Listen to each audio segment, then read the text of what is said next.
Good afternoon, good afternoon, good afternoon all of you. Prelims आपका बहुत नज़दीक है और प्रीलिम्स के लिए एक स्पेशल सीरीज जो है ये लाई गई है जिसका नाम है 30 डेज प्रीलिम्स क्वालिफाइंग सीरीज। ठीक है, इसमें हम जो है 30 दिन तक ये सीरीज चलेगी। आज ये पहली क्लास है, इसमें हम यूनियन बजट को पढ़ेंगे। कल की क्लास में हमारा उत्तर प्रदेश का बजट है। तो कुल मिला के जो है हम उन 30 क्लासों को करेंगे, जिससे क्या होता है ज़्यादातर क्वेश्चन क्या है आने के चांसेस होते हैं। क्लियर? इसमें अगर आपको कोई पॉइंट क्या कहते हैं कमजोर है या कोई टॉपिक कमजोर है तो वो भी मुझे कमेंट बॉक्स में लिख के बता सकते हो कि 7-8 दिन बाद कौन से टॉपिक की क्लास करनी चाहिए। क्लियर? मेन मकसद हमारा यह है कि भैया 11 अक्टूबर को जो आपका पेपर हो रहा है उसमें किसी भी तरीके की कोई भी निगेटिविटी नहीं होनी चाहिए, मतलब पॉजिटिव रिजल्ट आना चाहिए। और अभी भी 1 महीने से कुछ ज्यादा दिन बचे हैं। अगर अभी भी चाहो आप, अगर आप प्रॉपर रिवीजन कर रहे हो और अगर आपके खुद से हैंड रिटन नोट्स बन चुके हैं या जो भी आपने फोटो स्टेट कराई है वो बन चुकी है, तो भैया उसका रिवीजन करना शुरू कर दो। ये एग्जाम 11 अक्टूबर को प्रीलिम्स 100% क्वालिफाई हो जाएगा।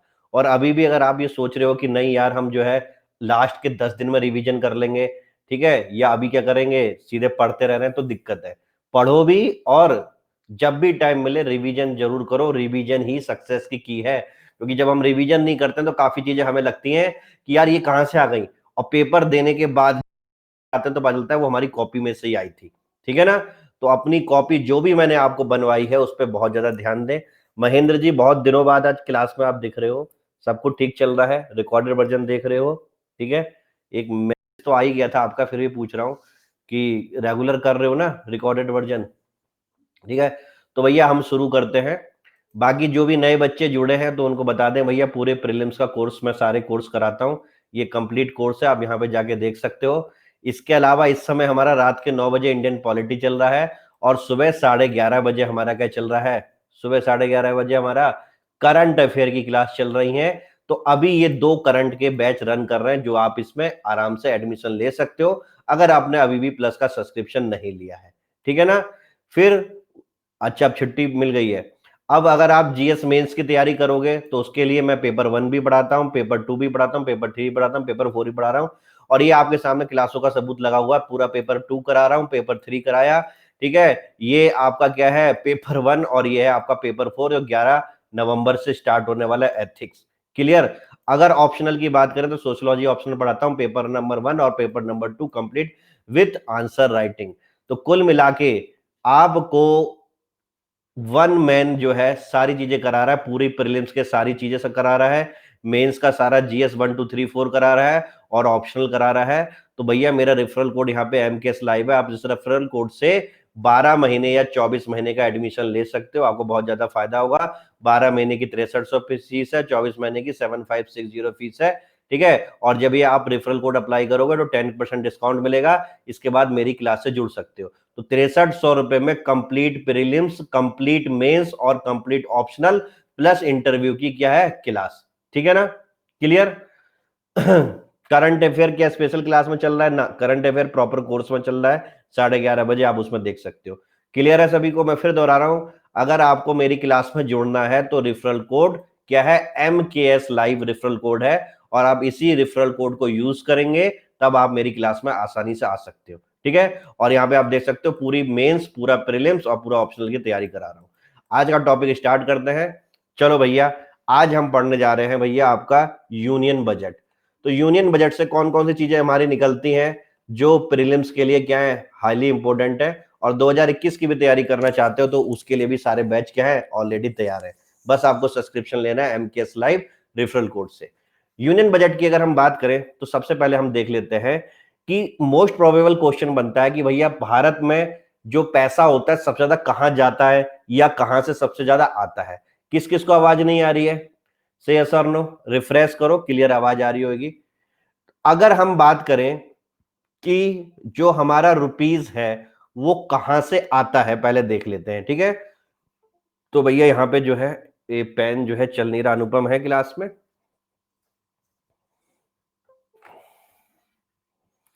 अगर मैं आपको समझाऊं कि रुपीज जो है आपका कम्स फ्रॉम, शुरुआत से एकदम बेसिक से देखते हैं। अगर आपने बजट नहीं भी पढ़ा है तो आज की क्लास के बाद आपको बजट पढ़ने की जरूरत नहीं, प्रीलिम्स में सारे क्वेश्चन यहीं से फंस जाएंगे जो बजट के आएंगे। तो रुपीज कम फ्रॉम मतलब कहां से पैसा आता है, तो सबसे ज्यादा पैसा जो हमारे पास आता है वो आता है बारोइंग से। किससे बच्चों? उधारी से। किससे आता है बच्चों? उधारी से पैसा आता है, बारोइंग एंड अदर लाइबिलिटीज। ये सब मैंने आपको कंप्लीट कोर्स में बता रखा है ये क्या होती हैं। यहां से सबसे ज्यादा आता है 20% जो है पूरे 1 रुपीज की, अगर मैं बात करूं। क्लियर? दूसरे नंबर पे आता है भैया कारपोरेट टैक्स से। किससे? कारपोरेट टैक्स से। और वो कितना आता है? 18% के आसपास। अब ये मत सोचना कि कारपोरेट टैक्स 18% है, मैं ये नहीं कह रहा। मैं कह रहा हूं कारपोरेट टैक्स से 18% पैसा हमारे पास आता है इंडिया में।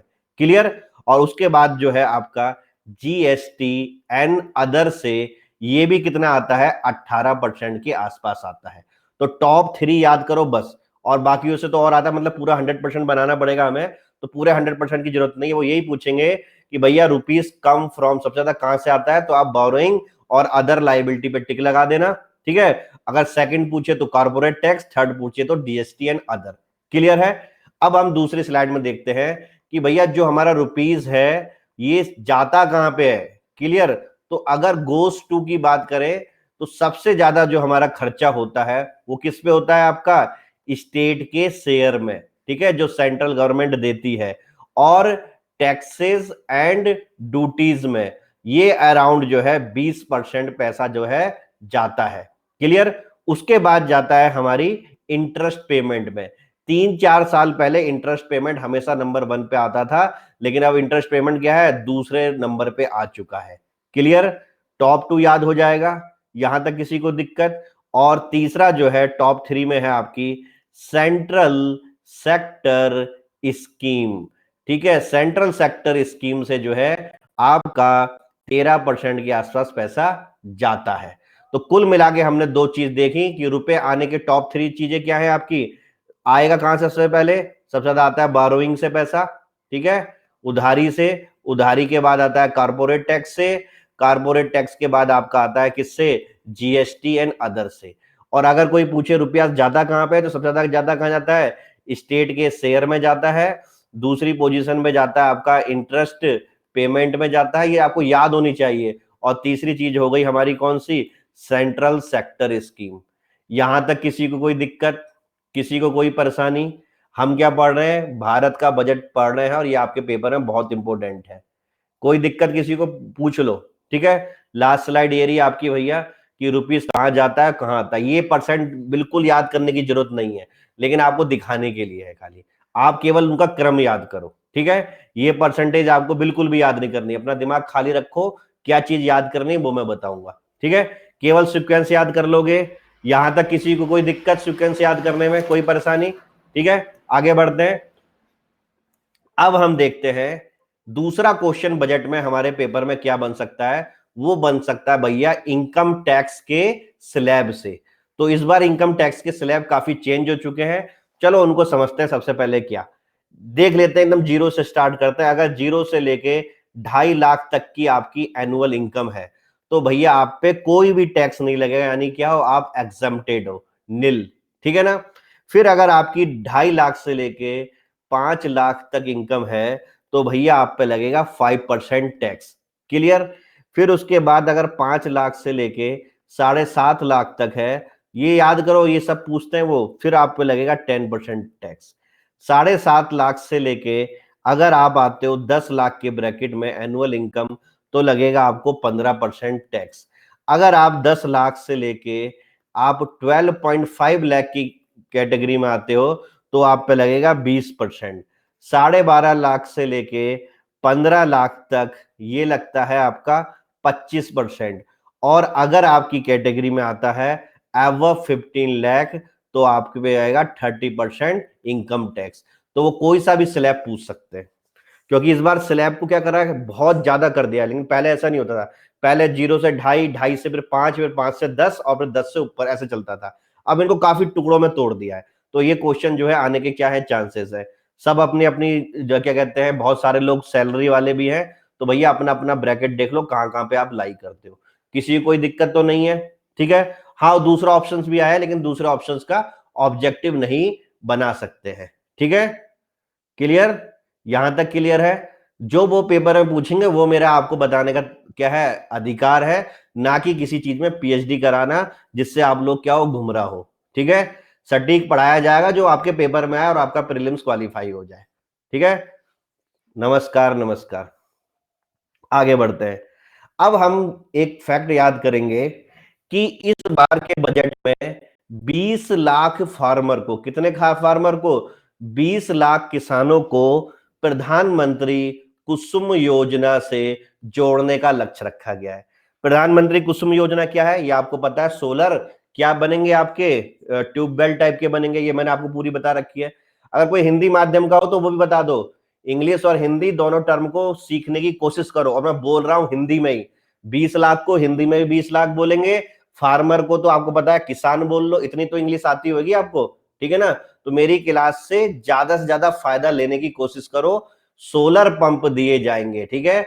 और इस सोलर पंप से क्या फायदा होगा भैया? वो अपनी बिजली क्या करेगा, जो इलेक्ट्रिसिटी बटन दबाता था और खूब सारा पानी एक्सप्लॉइटेशन कर देता था, अब क्या होगा उसके पास कि अब वो अपनी बिजली बचाएगा। क्यों बचाएगा? कि जो सोलर से जितनी भी एनर्जी उसके सोलर पंप में लगेगी और उसके अलावा जो भी बच गई वो उसको बेच भी सकता है।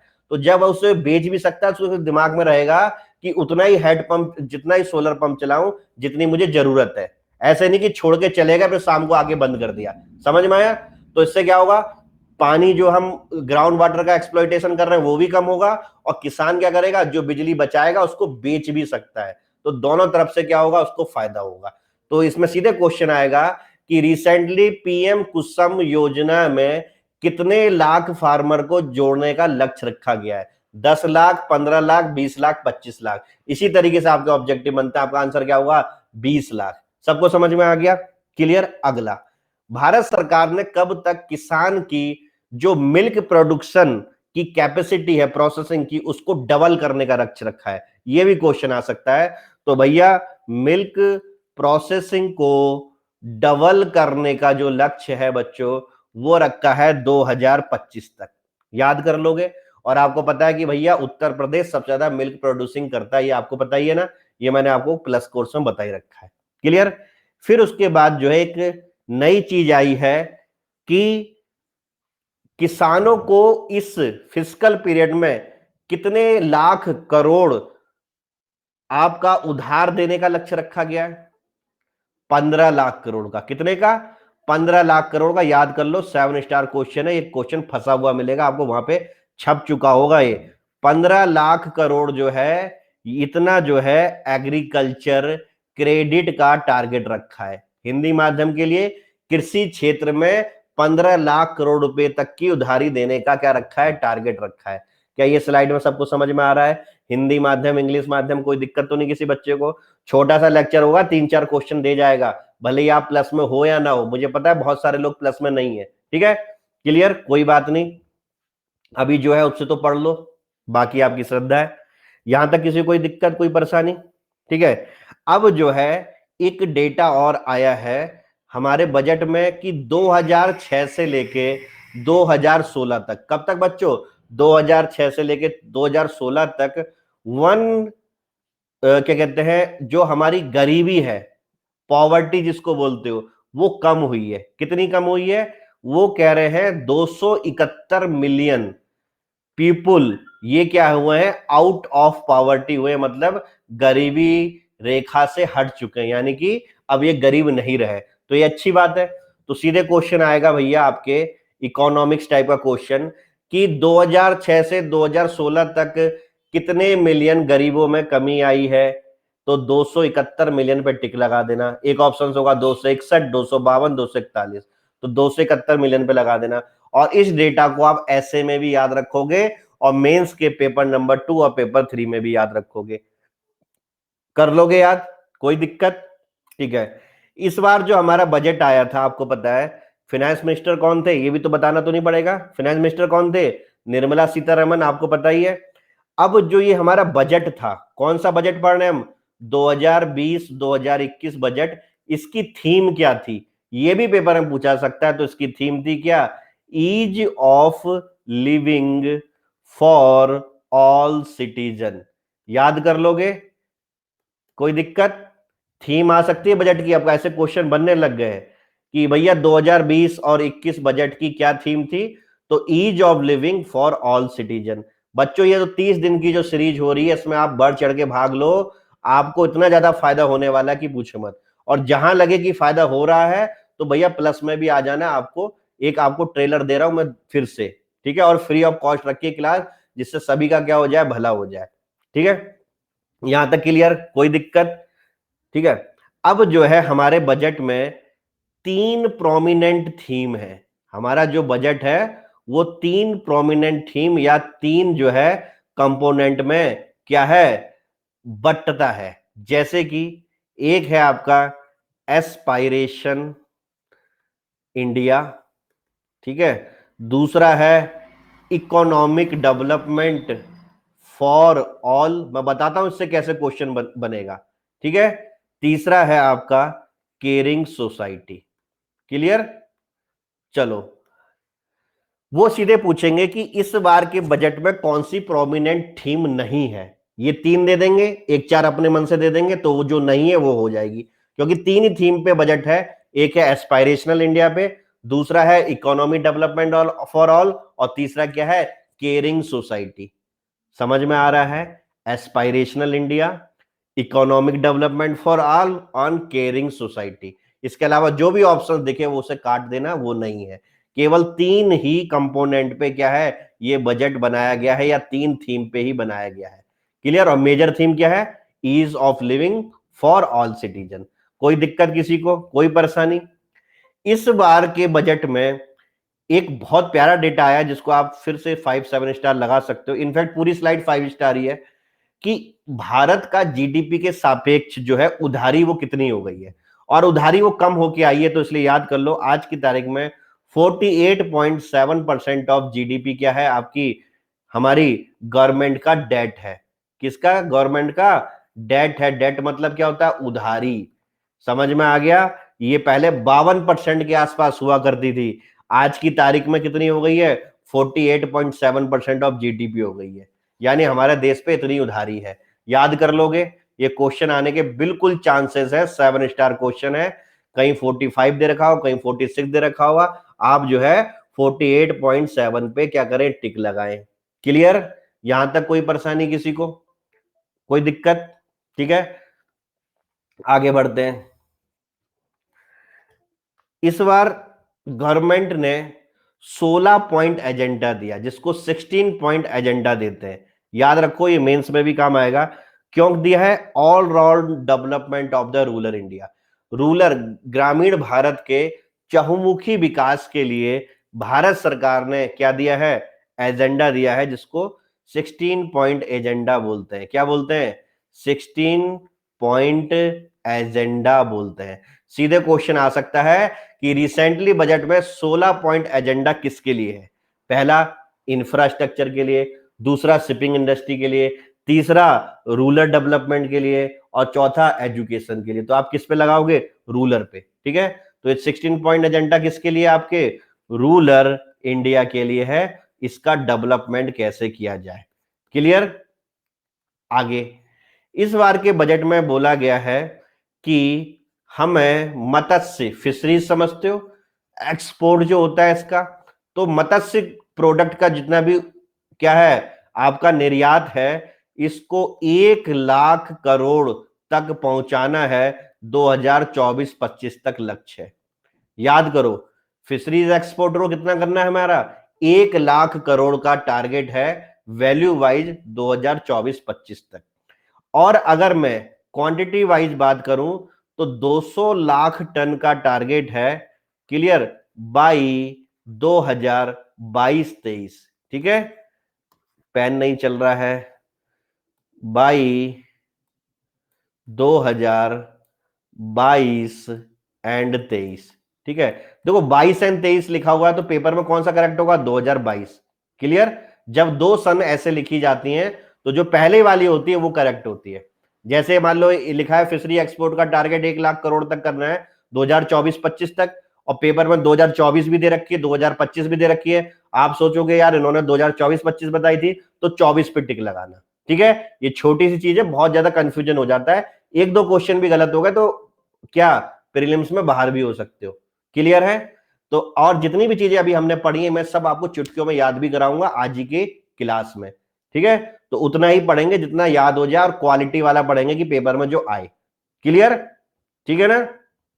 आगे बढ़ो। ये थोड़ा जो है आजकल पेन टैब क्या कर रहा है, शैतानी कर रहा है, तो ये कभी रुक जाता है, तो क्लास में धैर्य बनाए रखें, ठीक है? कोई भी टेक्निकल एरर आती है या क्लास रिकनेक्ट होती है तो ये नहीं कि भाग जाओ, बैठे रहो, बने रहो क्लास में, आपको बहुत ज्यादा फायदा हो जाएगा। इस बार जो है 500 फिश फार्मर प्रोड्यूसर ऑर्गेनाइजेशन, जिसको क्या बोलते हैं, FFPO, ठीक है, इसका लक्ष्य रखा गया है। कितने का? 500। क्लियर?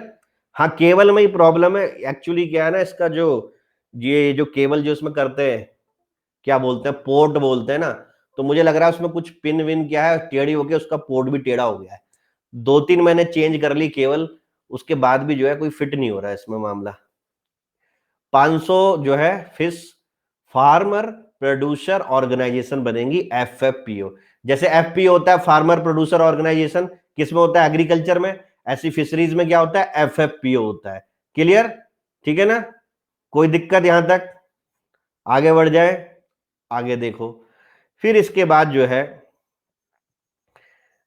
इस बजट में दो नई टर्म आई थी। एक आई थी कृषि उड़ान। क्या आई थी बच्चों? कृषि उड़ान। और दूसरी आई थी किसान रेल। क्या आई थी? कृषि उड़ान और किसान रेल आई थी। अब ये कृषि उड़ान क्या है? ये है भैया मिनिस्ट्री ऑफ सिविल एविएशन के खाते में, यानी कि जो हवाई जहाज जो चलते हैं प्लेन वेन उनके खाते में, यानी कि स्पेशल आपकी हवाई सेवा दी जाएंगी जो केवल केवल किसके लिए होंगी, एग्रीकल्चर कमोडिटी को ट्रांसफर करने के लिए होंगी। क्या होंगी बच्चों? एग्रीकल्चर कमोडिटी को ट्रांसफर करने के लिए होंगी। आपको पता है एग्रीकल्चर की जितनी भी कमोडिटी है ज्यादातर पेरिसेबल आइटम है। पेरिसेबल का मतलब जो खुद जल्दी खराब हो जाती है, तो उन्हें हमें फ्रीजर में रखना पड़ता नहीं पड़ता है, तो यानी कि उनके लिए हमें कोल्ड लॉजिस्टिक की व्यवस्था करनी पड़ेगी। बहुत ही कम समय में यहां से क्या हो, आपका मुंबई पहुंच जाए, मुंबई से सीधा एक्सपोर्ट हो जाए, आप ट्रेन में पहुंचोगे, ट्रक में भेजोगे, 3-3 दिन लग जाएंगे। से यस और नो? हवाई जहाज से क्या होगा, 2 घंटे में पहुंच जाएगा। तो अब हवाई यात्रा भी क्या है आपकी एग्रीकल्चर स्पेसिफिक होंगी, जिसको कृषि उड़ान स्कीम बोलेंगे। अच्छी स्कीम है अगर ये चल जाए तो। ऐसी कृषि जो है उड़ान की तरह क्या होगी हमारी, किसान रेल होगी। और किसान रेल क्या होगी कि डेडिकेटेड रेल होंगी जो केवल और केवल एग्रीकल्चर प्रोडक्ट को क्या करेंगी, उनकी ढुलाई करेंगी। समझ में आया? तो याद रखना ये जो है इस बार जो है बोला गया है। देखो बच्चों, बजट में तो बहुत बड़ी बड़ी चीजें बोली जाती हैं, लेकिन जितनी बार भी जो भी बजट आया है उसका ये 80% छोड़ो, इसका ये 60% भी पूरा कर दे कोई भी सरकार ना, तो बहुत अच्छी काम हो जाए। लेकिन क्या होता है, वो चीजें पूरी नहीं होती, अगला साल आ जाता है, नया बजट आ जाता है, पुरानी चीजें खत्म हो जाती है, नई चीजें सामने जाती हैं। ये मैं भारत की आजादी से बात की बात कर रहा हूं, अभी हाल की बात नहीं कर रहा हूं। ठीक है ना? जो भी बजट आए हैं, कौन सा बुरा बजट आया है ये बताओ। सुनने में तो सब ऐसा लगता है कि आज ही किसान की प्रॉब्लम खत्म हो जाएंगी, लगता है नहीं लगता? सुनने में लगता है आज ही रूरल डेवलपमेंट हो जाएगा, आज ही मनरेगा के थ्रू सबको रोजगार मिल जाएगा, आज ही भारत में सारी हेल्थ सही हो जाएगी। कोरोना ने सबकी औकात दिखा दी कि भैया आपका हेल्थ सिस्टम क्या है, poorest of the poorest country जो है उनके बराबर है। हमारे देश में 1 लाख वेंटिलेटर नहीं थे, और पॉपुलेशन कितनी हो रही है, 133 के आसपास निकल रही है। ठीक है ना? अगर मान लो एक जिला भी बीमार पड़ गया तो प्रदेश के पास ही वेंटिलेटर नहीं है, तो ये तो हमारी हालत है। और हर बजट में क्या है, खतरनाक से खतरनाक बातें होती हैं, खतरनाक से खतरनाक, लेकिन इंप्लीमेंटेशन नहीं होता। क्लियर? और इसका इंप्लीमेंटेशन नहीं होने के लिए हम लोग भी जिम्मेदार हैं। क्यों? क्योंकि हम ही लोग क्या करते हैं, फटाफट इनको वोट देके आगे पहुंचा देते हैं। अभी सबको समस्या पता है कि क्या है क्या नहीं है, लेकिन इन समस्याओं को अगर हम कागज में एक डायरी बना के रखें एक अच्छे नागरिक की तरह, तो आपको पता चलेगा संबंधित सरकार की इतनी इतनी कमी थी, अब हम इन्हें वोट देना चाहिए नहीं देना चाहिए। लेकिन हम इन्हें क्या करते हैं, आया राम गया राम करके सुन लेते हैं, लास्ट में कुछ बड़ी बड़ी बातें हो जाती है और फटाफट वोट डालने लग जाते हैं। हम वही बच्चे हैं जो कागज में लिखते हैं क्या, कि क्रिमिनल्स को वोट नहीं देना चाहिए, पार्लियामेंट्री रिफॉर्म होना चाहिए, ठीक है, रेपिस्ट लोगों को क्या है टिकट नहीं मिलनी चाहिए, लेकिन हम अपने एरिया के इन्हीं लोगों क्या कर देते हैं, फटाफट टिक लगा देते हैं। क्यों? फिर हम क्या सोचते हैं कि भैया हम इनको वोट थोड़ी दे रहे हैं, हम तो एक पर्टिकुलर पार्टी को वोट दे रहे हैं, पार्टी की छवि अच्छी है, तो हम लोगों से भी कोई नहीं जीत सकता, तो इन लोगों से भी क्या है, कोई नहीं जीत सकता। क्लियर? आगे बढ़ो। इसके बाद जो है आपका सेल्फ हेल्प ग्रुप से रिलेटेड बहुत अच्छी खबर आई है, और ये आपके पेपर नंबर 2 का टॉपिक भी है कि नहीं है? ठीक है, फिर पेन नहीं चल रहा तो लिखो भैया, मैं बोलता हूं सेल्फ हेल्प ग्रुप। ठीक है, अब क्या किया जाएगा, सेल्फ हेल्प ग्रुप को एक नई चीज और दी जा रही है कि भैया आप मिलजुल के अपने अपने गांव में, अपने अपने ब्लॉक में क्या करो, क्या करो, छोटे छोटे गोदामों का बंदोबस्त करो। और सेल्फ हेल्प ग्रुप अगर आपको अच्छा खासा लोन भी मिल जाता है अगर बैंक बैंक से,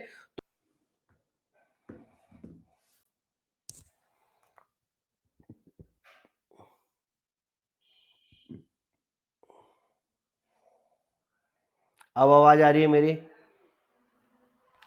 एम आई ऑडिबल? ठीक है, तो कुछ मिनट के लिए आवाज जाती है तो प्लीज क्लास में बने रहें, क्लास से जाए ना।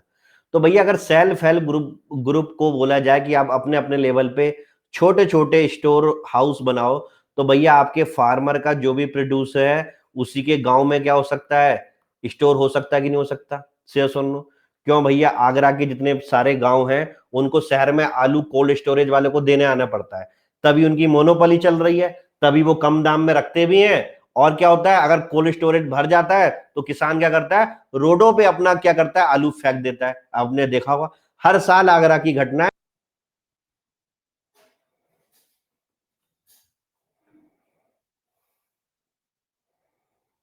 क्लियर? तो भैया ये जो है आपको सेल्फ हेल्प ग्रुप को स्टोर बनाने के लिए क्या किया गया है, मोटिवेट किया गया है। ठीक है ना? क्लियर? अब आगे ओपन डेफिकेशन फ्री इंडिया, और इसका एक नया कॉन्सेप्ट ओडीएफ प्लस जो है इसको इंप्लीमेंट करा जाएगा। हालांकि ये बहुत पुराना कॉन्सेप्ट है, बजट में अब बोल रहे हैं, हमने ऑलरेडी, बल्कि 2019 वाले बैच को मैंने बता रखा था ओडीएफ प्लस, और एक ओडीएफ प्लस 2 भी होता है, याद आ रहा है ना? ठीक है, तो इस बार इन्होंने जो है ओडीएफ प्लस का बजट में क्या किया है, नाम लिया है, लेकिन हमारे बच्चों के लिए ये नई चीज नहीं है। यहां तक समझ में आ गया? अब इसके बाद एक स्कीम आई है, निर्विक स्कीम, इसके आगे लगा दो 7 स्टार, ये आपके पेपर में छपी हुई मिलेगी आपको स्कीम। क्लियर? निर्विक स्कीम किसके लिए है? ये बच्चों स्कीम जो है एक्सपोर्ट क्रेडिट डिसवर्समेंट, ठीक है, इसको बढ़ाने के लिए है। अब इसको समझते हैं क्या होता है। आप में से कोई एक एग्जांपल ले लेता हूं, ये हमारे नीलेश भाई हैं। ठीक है, ये नीलेश भाई जो है कानपुर में रहते हैं, और ये जो है जूतों का एक्सपोर्ट करते हैं, शूज का क्या करते हैं, एक्सपोर्ट करते हैं। क्लियर? अब भारत सरकार ने एक स्कीम निकाली कि भैया जो जितने भी लेदर एक्सपोर्टर हैं, ठीक है, अगर वो एक्सपोर्ट करते हैं तो हम उनको जितनी भी एफओबी वैल्यू होगी उसका 5% ड्यूटी क्रेडिट देंगे। ड्यूटी क्रेडिट का मतलब यानी कि जो भी इनकी हर लॉट में FOV free on board value आएगी उसका 5% इनको क्या मिल जाएगा, एज ए उपहार गिफ्ट मिल जाएगा। ये सोचो, यानी ये इनके पैसे बच गए। तो भैया ये चीज क्या करेगी, नीलेश भाई को और ज्यादा एक्सपोर्ट करने के लिए मोटिवेट करेगी, नहीं करेगी? ये ज्यादा ज्यादा जूते एक्सपोर्ट करेंगे, हर बार अपनी इनवाइस का 5% सेव करते रहेंगे, करते रहेंगे, करते रहेंगे, जो कुछ नहीं मिल रहा था 5% तो मिल ही रहा है। सही है सर? नो? यानी कि ये क्या है, ये अब ये देखेगी कहां कहां पे हम एक्सपोर्ट क्रेडिट डिसवर्समेंट को बढ़ा सकते हैं। इससे क्या होगा, एक्सपोर्टर भी खुश होंगे और हमारा प्रोडक्ट क्या है, पूरी दुनिया में जाएगा। तो भैया हमें नए नए मार्केट खोजने की भी क्या मिलेगी, एक मोटिवेशन मिलेगा। समझ में आया? क्लियर? तो भैया निर्विक स्कीम क्या है, बहुत ही अच्छी स्कीम है। अब आप सोचोगे तो सर ये तो पहले ही होता था, बिल्कुल होता था, लेकिन एक्सपोर्ट क्रेडिट का डिसइन्वेस्टमेंट अभी सारे प्रोडक्ट में नहीं होता था, कुछ ही प्रोडक्ट है, जैसे कि आपका ऑटोमोबाइल के पार्ट्स, ठीक है, जैसे कि आपका बासमती राइस, जैसे कि आपके जितने भी गारमेंट्स होते हैं, जैसे कि आपके जितने भी हैंडीक्राफ्ट है, कोई भी, सारे हैंडीक्राफ्ट में क्या मिलता है, एक्सपोर्ट क्रेडिट मिलता है। अब इसको सरकार सोच रही है कि और ज्यादा प्रोडक्ट में क्या किया जाए, लगाया जाए। रेयरेस्ट टू रेयरेस्ट क्या है, कुछ आइटम ऐसे हैं जो लोग एक्सपोर्ट कर रहे हैं लेकिन लोगों को पता नहीं है। ठीक है, तो उनकी क्या करें, अगर हमें उन्हें और ज्यादा बढ़ाना है तो उनके सेक्टर को क्या करो, एक्सपोर्ट क्रेडिट करो, तो और नए प्लेयर आएंगे, तो वो प्रोडक्ट क्या होगा, और ज्यादा क्या है, पूरी दुनिया में फैलेगा। जैसे कि अभी हम आजकल देख रहे हैं, जब से हमने आत्मनिर्भर भारत की बात करी है, तो केमिकल इंडस्ट्री की बहुत बात हो रही है। अब उसमें मैं रोज न्यूज में देखता हूं, आप लोग तो नहीं देखते हो, ठीक है, क्योंकि मैं शेयर मार्केट में भी क्या हूं, थोड़ा इंटरेस्ट रखता हूं। तो अब हमें पता चल रहा है कि भैया रोज मैं एक नई कंपनी के नाम सुनता हूं जो पूरे वर्ल्ड में एक यूनिक प्रोडक्ट बनाती है, और वो भारतीय कंपनी है, सोचो।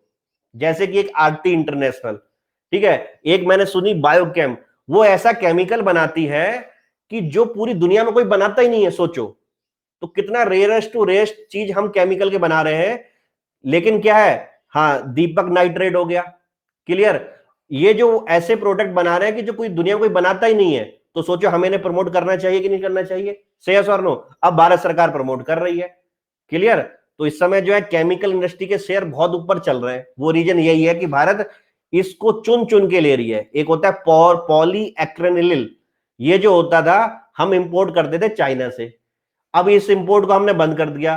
तो उसकी भी 3 कंपनी पूरी दुनिया में जो ये बनाती है, वो भी 3 कंपनी भी केवल भारतीय हैं, समझ में आया। तो हमारा प्रोडक्ट थे, लेकिन ये कंपटीशन चाइना के कारण या और कोई सरकार की क्या कहते हैं आपकी पॉलिसी के कारण क्या थे, पूरी दुनिया में नहीं छाते थे, सोचो। अब ये पूरी दुनिया में क्या करेंगे, छाएंगे। समझ में आ गया। त्रिपाठी जी, इस क्लास में ना कोई मोबाइल नंबर मिलता है, ना कोई और कुछ चीजें मिलती है, जो भी आपको बात करनी होगी स्पेशल क्लास में ही करनी पड़ेगी, ठीक है। अन अकेडमी में कोई भी एजुकेटर अपना नंबर नहीं देता है, और जो देते हैं वो देते होंगे, ठीक है ना। आपको जो भी बात करनी है, आपको ऑनलाइन क्लास में ही बात करनी पड़ेगी। कोई टेलीग्राम नहीं है, कोई कुछ नहीं है, सब चीज बंद हो गई है, ठीक है। अन अकेडमी प्लस, ओनली अन अकेडमी प्लस, और कुछ नहीं, ठीक है ना। आगे बढ़ो। 26 अगस्त से सारी चीजें बंद हो गई हैं। उसके बाद अभी भी इतने सारे एजुकेटर हैं जो अभी भी अपना फोन नंबर बांट रहे हैं, बच्चों से बात कर रहे हैं, क्या करें। अब हर किसी का तो मैं अपना स्टैंडर्ड तो गिरा नहीं सकता हर किसी की तरह, ठीक है ना। आगे बढ़ते हैं। निर्विक स्कीम समझ में आई सभी को, ये आ रही है। अब आ जाओ अगला डेटा इंफ्रास्ट्रक्चर पे, 7 स्टार लगा दो, ये भी छपा हुआ है कि इंफ्रास्ट्रक्चर पे भारत सरकार ने कितने लाख करोड़ खर्च करने का जिम्मा लिया है। तो भैया वो है 100 लाख करोड़। कितना, 100 लाख करोड़ रुपीस जो है, इतना का टारगेट रखा, और ये क्वेश्चन आपको पेपर में 100% मिलेगा, ठीक है ना, क्लियर। कोई दिक्कत है। 100 लाख करोड़ का क्या है, आपको इंफ्रास्ट्रक्चर का रखा गया है, से यस और नो। और उसमें से जो नेशनल इंफ्रास्ट्रक्चर पाइपलाइन प्रोजेक्ट है, उसमें 102 मंजूरी मिल चुकी है। समझ में आ गया, क्लियर। यानी कि एनआईपीपी कितने पे काम करेगा, 102 लाख पे। तो 2 लाख ऊपर निकल गया, कोई दिक्कत की बात नहीं है। तो दोनों अपने आप में क्या है, सही है। समझ में आया यहां तक, क्लियर। कोई दिक्कत, कोई परेशानी। अब थोड़ा हम अपनी ब्लू इकोनॉमी पे एक बात कर लें कि भैया यहां पे भारत सरकार ने इस बजट में क्या किया था। तो देख लेते हैं भैया ब्लू इकोनॉमी में क्या काम किया है। तो सबसे पहले पोर्ट की बात कर लें, तो बहुत अच्छा काम करने जा रही है भारत सरकार ने। बोला है, आपको पता है कि यहाँ पे क्या है, 13 मेजर पोर्ट है।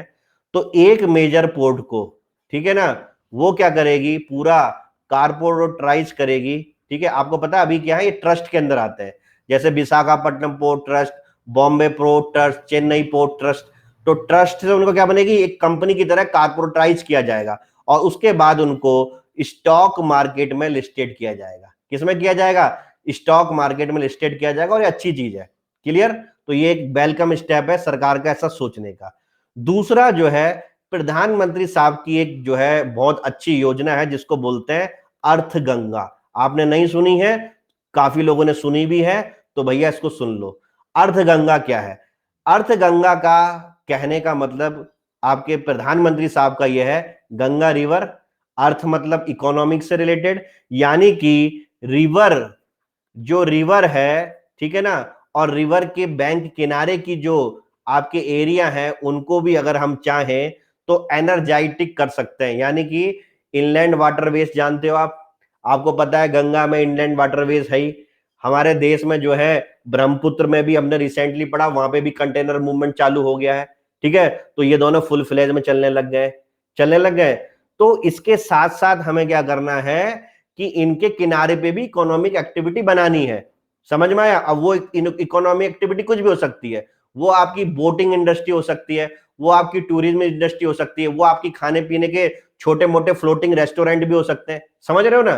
तो इस तरीके से जो रिवर की पूरा किनारा है, इसका हम यूज कर सकते हैं अच्छी तरीके से। इसको अर्थ गंगा कह के वो बोलते हैं।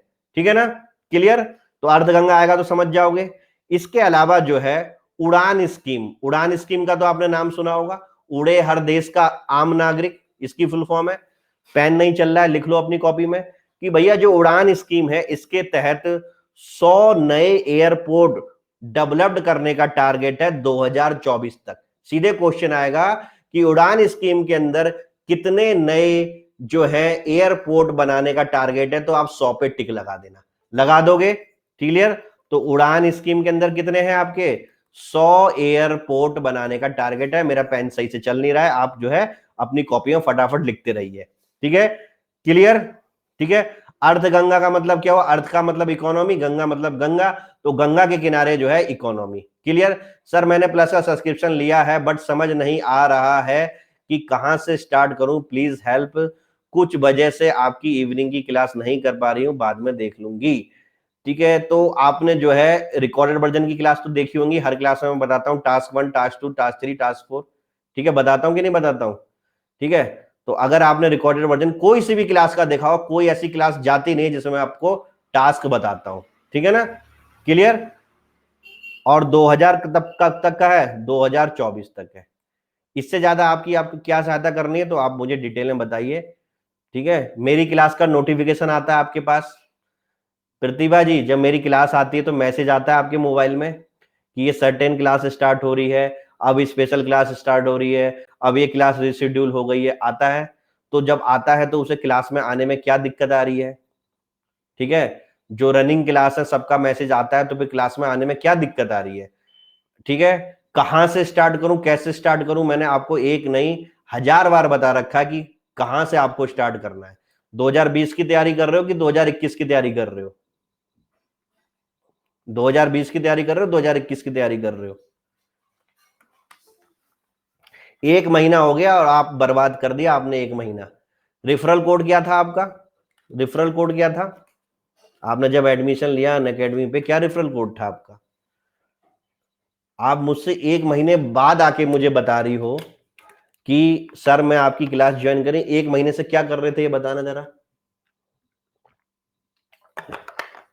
अपनी जिंदगी में मस्त थे।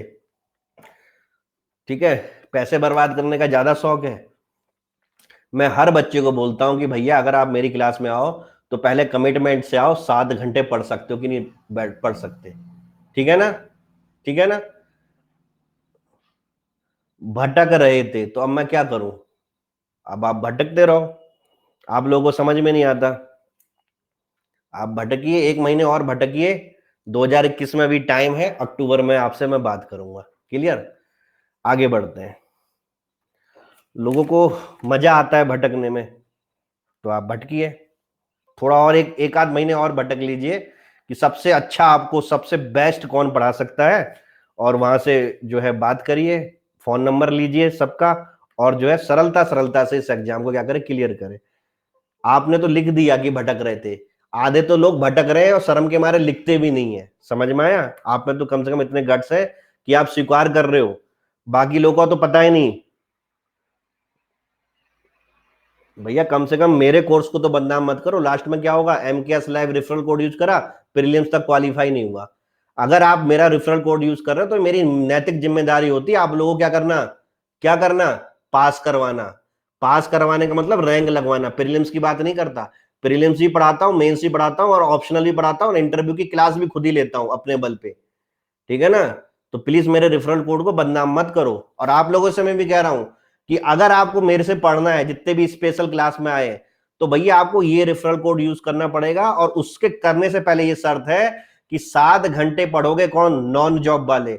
और जॉब वाले 3 घंटे पढ़ोगे। क्लियर? ठीक है, और 12 और 24 महीने का सब्सक्रिप्शन आपका रहना चाहिए। ये नहीं कि एक 3 महीने का रहा तो भैया एक 3 महीने में तैयारी नहीं होती। एक 3 महीने का तब मैं कहता जब मैं आपको खुद ही एक ही विषय पढ़ाता, कोई इकोनॉमिक्स या पॉलिटी, तो मैं कहता चलो एक 3 महीने का ले लो, देख लो, मजा आता तो कर लो। मैं वो नहीं हूं। पूरा प्रीलिम्स पढ़ाता हूं एक एक सब्जेक्ट, पूरा मेंस पढ़ाता हूं एक एक सब्जेक्ट, पूरा ऑप्शनल पढ़ाता हूं, पूरा इंटरव्यू की असिस्टेंट करता हूं, तो उसमें पूरा 9 से लेके 12 महीने तक टाइम पीरियड लग जाता है, ठीक है ना। और जो सीरियस बच्चा होगा वो ही सोचेगा 12 या 24 महीने के लिए, बाकी लोगों की मेरे को जरूरत नहीं है, ठीक है ना। और बहुत सारे एजुकेटर हैं, आप वहां पे जाइए, उनसे बात करिए, ठीक है, उनका रेफरल कोड यूज करिए और उनकी क्लास में पढ़िए। उनकी रेफरल कोड के बाद भी मेरी क्लास में आ सकते हो, कोई दिक्कत नहीं है। लेकिन रेफरल कोड का मतलब ये मैं मानता हूं कि ये नैतिक जिम्मेदारी होती है कि टीचर की, भैया ये बच्चा आपके कहने पे, आपके कमिटमेंट पे आया है, आपने इसको क्लास में जो जो शब्द बोले थे बड़े बड़े, आप उसको पूरा करो। तो मैं उतना ही बोलता हूं जितना क्या करता हूं, ठीक है ना। फिर उस हिसाब से बच्चे को निचोड़ देता हूं। अगर क्लास में नहीं आ रहे हो तो भैया मुझे पता होना चाहिए कि आप रिकॉर्डेड वर्जन देख रहे हो, ठीक है। आपके टेस्ट में अच्छे नंबर आने चाहिए, हर वीकली टेस्ट में आपके नंबर पूछूंगा, हर मेगा टेस्ट में आपको टारगेट दूंगा, इतने नंबर आने चाहिए, नहीं आएंगे तो घसीटूंगा भी बहुत, और अच्छा करोगे तो बचते रहोगे, ठीक है ना। और ऐसी करके क्या करता हूं, रैंक लगवाता हूं। कोई फालतू की बातें नहीं करता कि अभी ये कर लिया फिर कोई पता नहीं, अता पता नहीं, ऑप्शनल कहां पढ़े, अता पता नहीं, मेंस की तैयारी कहां करें, किससे करें, अता पता नहीं। तो वो वाला अता पता वाली क्लासे नहीं है ये, ठीक है ना, क्लियर। ठीक है, तो भैया जो मेरा रेफरल कोड से यूज कर रहा है, तो भैया मुझे तुरंत से पहले बताइए कि हम भाई सर आपके कहने पे, आपकी जवान पे आए हैं, अब हमें बताओ कैसे तैयारी करनी, कैसे नहीं करनी है। और जिसको भटकना है तो भैया वो भटकते रहे, उसका मेरे पास कोई इलाज नहीं है, ठीक है ना। थोड़े कड़वे शब्द बोलता हूं लेकिन अच्छे शब्द बोलता हूं, और इन कड़वे शब्द का कारण क्या है, ये भी आपको जो है कुछ दिनों में जो है धीरे धीरे पता चल जाएगा, ठीक है ना। जितने बच्चे आए हैं उनको धीरे धीरे पता चल जाएगा कि यार वो आदमी कहता सही था। जब रिजल्ट देखोगे अनअकैडमी पे, ठीक है, तब मेरे संग अब लोगों को, टॉपर को देखोगे, तब आपके दिमाग में होगा काश यार हम भी वहां पढ़ लेते, तो क्या पता हमारा भी क्या होती, उनके संग फोटो हो जाती है, उनके संग नाम हो जाता, ठीक है। जिसको बिलीव नहीं हो रहा है यूट्यूब पे सर्च कर लो, और अनअकैडमी के उत्तर प्रदेश पीसीएस सेगमेंट ने अभी तक जितने भी टॉपर प्रोड्यूस कर रहे हैं उनके नाम सर्च कर लो, और उसको किसने पढ़ाया था ये भी पता कर लो, ठीक है ना। पता कर लो आराम से, आप लोग तो स्पेशल स्पेशल क्लास देखते हो ना दुनिया भर की, आपको तो सब पता है, तो आप ये भी तो पता करो ना कि 2018 में जो इंटरव्यू किया 36 बच्चे किसने दिए हैं, ये भी पता करो। 36 के अलावा 37वां बच्चा क्यों नहीं आ पा रहा कहीं से, ये भी तो पता करो, ठीक है। 2017 का फाइनल रिजल्ट में 16 प्रॉपर डीवाई एसपी और डीवाई कलेक्टर किसने दिए, ये भी तो पता करो, करो ना पता। आप लोगों को तो ये तो पता है कि भैया वहां पे 10% छूट मिल रही है, वहां पे 20% छूट मिल रही है, वहां पे 30% छूट मिल रही है। ये भी तो देखो यार कि ये जो चीजें कर रहा है उसके पीछे कौन सा इंसान बैठा है यहाँ पे, उसका पता लगाने में आपको 10 मिनट नहीं लगेंगे। लेकिन आप पता लगाना चाहो तो तभी तो, आंख बंद कर ली, पता ही नहीं चल रहा है कहाँ नहीं है, ठीक है। तो भैया ये है, तो इसीलिए जो है मेरी क्लास जो है करना हर किसी की बात नहीं है, क्योंकि यहाँ पे जो है मीठी मीठी बातों वाली और जो है सरलता वाली क्लास नहीं होती। यहां हम इतना ज्यादा पढ़ते हैं, इतना ज्यादा पढ़ते हैं कि क्या कर देते हैं, पूरा उधेड़ देते हैं, ऑप्शनल को भी और प्रीलिम्स को भी और मेंस को भी, तब जाके यहाँ पे रैंक लगती है। समझ में आ गया। बाकी आप लोग की श्रद्धा है, पसंद आए तो एमकेएस लाइव रेफरल कोड से आ जाना, नहीं तो कोई बात नहीं, आप स्पेशल क्लास में रहिए, उससे भी हमें कोई फर्क नहीं पड़ता है। चलो भैया, आज की क्लास कहां तक पहुंच गई थी, यहां तक पहुंच गई थी। इसके बाद जो है आपको पता ही है कि भैया भारत नेट एक प्रोजेक्ट है। भारत नेट प्रोजेक्ट में क्या करना है बच्चों, हमें ग्राम सभा को जोड़ना किससे, इंटरनेट कनेक्टिविटी से। और इस साल का मतलब इसी 2020 का टारगेट कितना रखा गया है कि 1 लाख जो है ग्राम सभा को क्या करना है, हमें कनेक्ट करना है, ठीक है ना। ठीक है, भारत नेट प्रोजेक्ट, ये तो याद है आपको, भारत नेट प्रोजेक्ट, ठीक है ना, 1 लाख। अब उसके बाद जो है अगला, इस बार हमारी टूरिज्म को बढ़ाने के लिए जो हमारी मिनिस्ट्री ऑफ कल्चर है उसने एक नया कॉन्सेप्ट निकाला है कि क्यों ना हम एक इंस्टीट्यूट खोलें।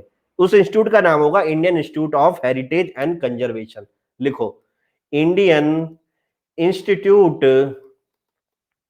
ऑफ हेरिटेज एंड कल्चर, ठीक है।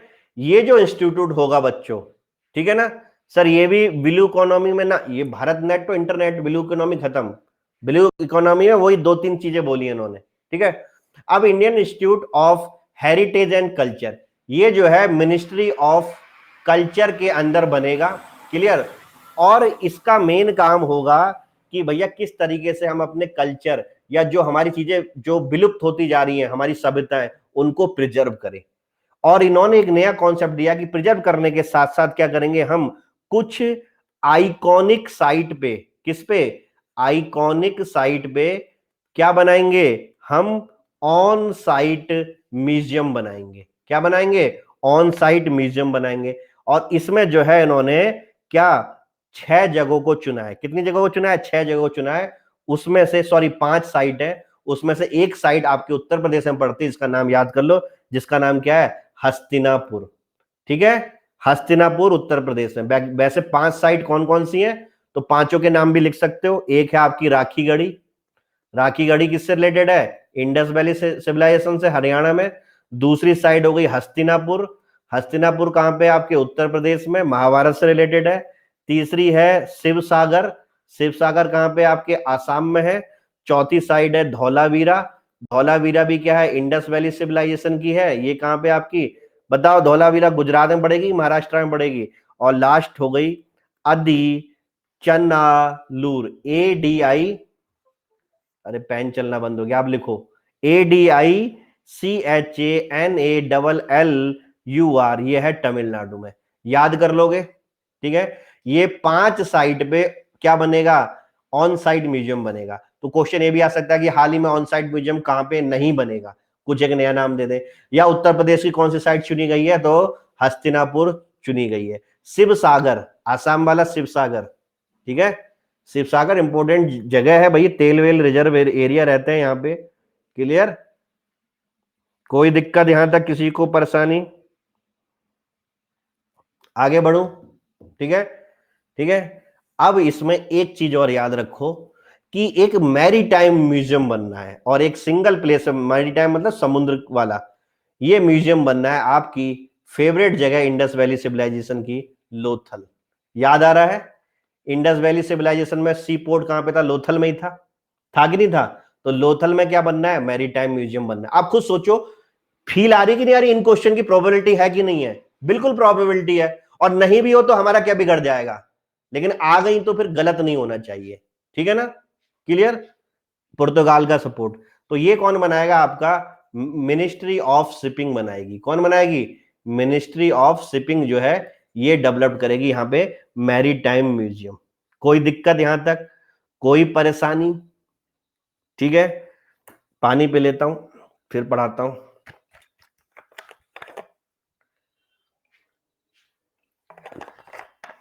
एक बात भी मुझे ये भी और समझ में नहीं आती कि उत्तर प्रदेश पीसीएस और एक है आपका उत्तर प्रदेश की यूपी ट्रिपल एससी, क्या लिखा है, स्टैटिक प्लस डायनामिक को कनेक्ट करने वाला क्वेश्चन है। बिल्कुल नहीं हो तो टूरिज्म के मेंस के क्वेश्चन में डाल ही देंगे, बिल्कुल सही बात है, वहां तो डाल ही देंगे। देखो बच्चों, में एक थोड़ी सी 2 मिनट लूंगा आपके, ये आप सबके संग प्रॉब्लम होगी, ठीक है। इस प्रॉब्लम को दूर करो अगर सही में आपको उत्तर प्रदेश पीसीएस क्लियर करना है।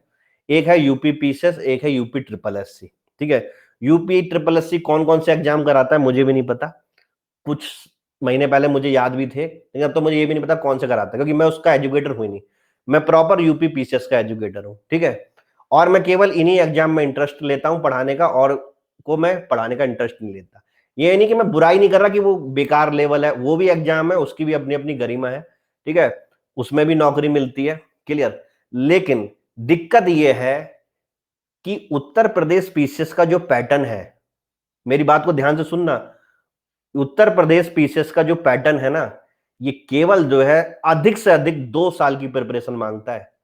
समझ में आया, क्योंकि अब इसकी प्रिपरेशन, इसका जो है ना, क्या कहते हैं, वो वाला नहीं रहा कि पुराने जमाने के लोग इलाहाबाद में जो चारपाई पे बैठ के चावल खाते रहते थे और किताबें रटते रहते थे, वही 2015-16 तक सेलेक्ट हुए हैं। अगर आप देख लो तो 16 के बाद जो यू टर्न जो हुआ उत्तर प्रदेश में, अब पहले अटेम्प्ट में भी आप सेलेक्ट हो सकते हो, जैसे यूपीएससी में। क्या मेरी बात समझ में आ रहा है, अगर आपने तमीज से पढ़ा है, अगर आपको एक अच्छा एजुकेटर मिल गया है, अगर आपके पास अच्छी क्या है, सोच है, मेरी बात मानना, ध्यान से सुनो इस चीज को, 2 साल काफी है इस एग्जाम को क्रैक करने के लिए।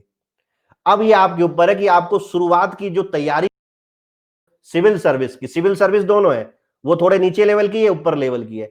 तो आप पहले कहां पे घुसना चाहोगे, यूपी ट्रिपल एससी में घुसना चाहोगे, यूपी पीसीएस में घुसना चाहोगे? मैं ट्रिपल एससी की बुराई नहीं कर रहा, मैं आपको बता रहा हूं उतनी ही मेहनत में थोड़े स्मार्ट वे में क्या है, आपका यूपी पीसीएस निकल जाएगा और यूपी ट्रिपल एससी तब भी नहीं निकलेगा। क्यों? क्योंकि वो घोटालों का सागर है, आपको ये पता ही नहीं है। आपको लॉलीपॉप दिख रहा है कि भैया ये लॉलीपॉप का प्रीलिम्स में क्लियर कर सकता हूं क्योंकि सरल सरल आता है, इसका मैं मेंस कर सकता हूं सरल सरल।